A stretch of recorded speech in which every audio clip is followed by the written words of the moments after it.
Oi, vamos lá. Vamos continuar aqui resolvendo nossas questõezinhas de equilíbrio, né? Nos divertindo. Veja, a questão de número 8, ele diz assim: complete a tabela. Pessoal, nem sempre ele vai dar a questão com as concentrações em equilíbrio. Deixa eu repetir. Nem sempre ele vai dar a questão com a concentração em equilíbrio.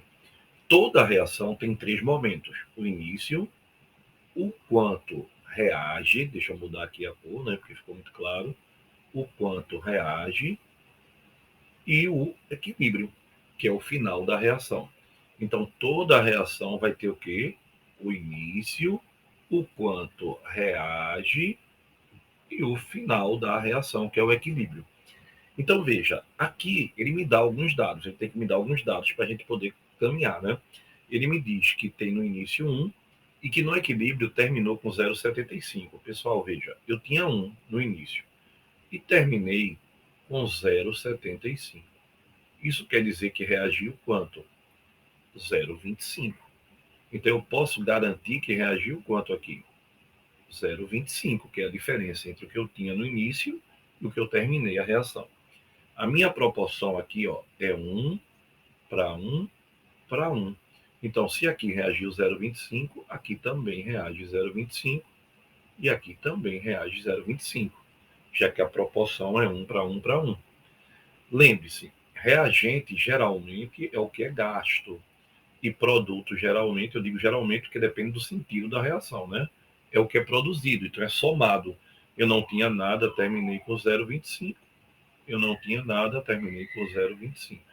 Então, quem é minha constante de equilíbrio KC aqui, pessoal? Olha, a minha constante vai ser o produto, que é 0,25 vezes 0,25, dividido pelo reagente, que é 0,75. Eita, Guga, que legal. Tu pode fazer outra pra gente? Posso, claro. Vê bem. Vou até mudar a cor. Olha para aqui para baixo. Ele diz pra gente assim: comecei com 2,86, mas terminei com quanto? 1,3. Então, pessoal, se eu comecei com 2,86 e terminei com 1,3, a minha pergunta para você é: quanto reagiu? Não é verdade? Quanto reagiu? Então, eu vou pegar 2,86 e vou tirar quanto? 1,3, que é o que eu tinha no final. Então, reagiu 1,56. Legal? Agora lembra, a proporção aqui é 2 para 1 para 1.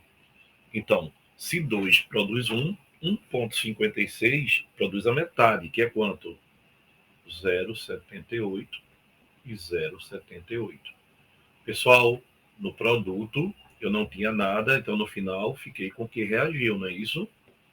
E no reagente a gente subtrai, porque ele foi consumido, ele foi gasto.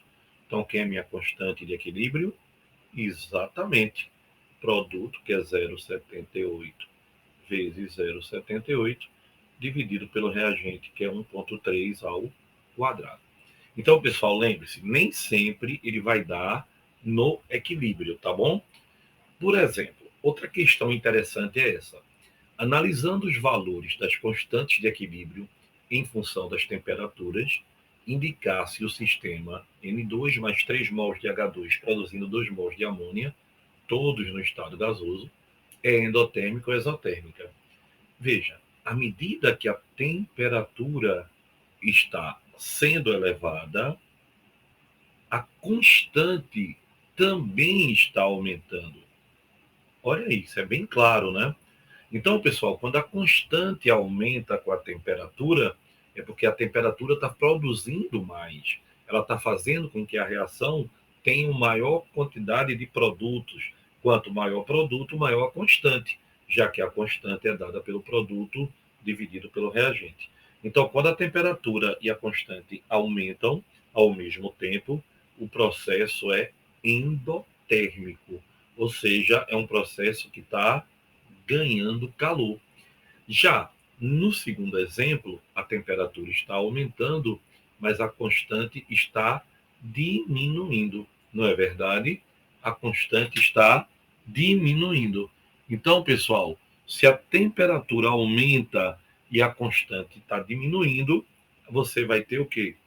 A temperatura vai diminuindo e a constante vai aumentando, eu vou tendo um processo exotérmico. Então, agora a gente pode olhar as tabelinhas que eu coloquei aqui para você. Olha aí, o que está acontecendo? 25, 350 e 700, ela o que, pessoal? A temperatura aumentou. E olha o valor da constante. 8 menos 2 menos 3 menos 3. Opa! A constante diminuiu. Não é isso? Já que esse número é negativo. Então, esse primeiro processo é um processo exotérmico. No segundo processo, vamos ver. Olha o que está acontecendo com a temperatura. Está aumentando. E a constante? Todo mundo é com 10 a menos 14, o valor está aumentando, então ela também está aumentando, né? Então, se a temperatura aumenta com a constante, o processo é endotérmico. Pessoal, não esquece isso aqui não, tá? É muito importante para a gente resolvendo nossas questõezinhas. Legal?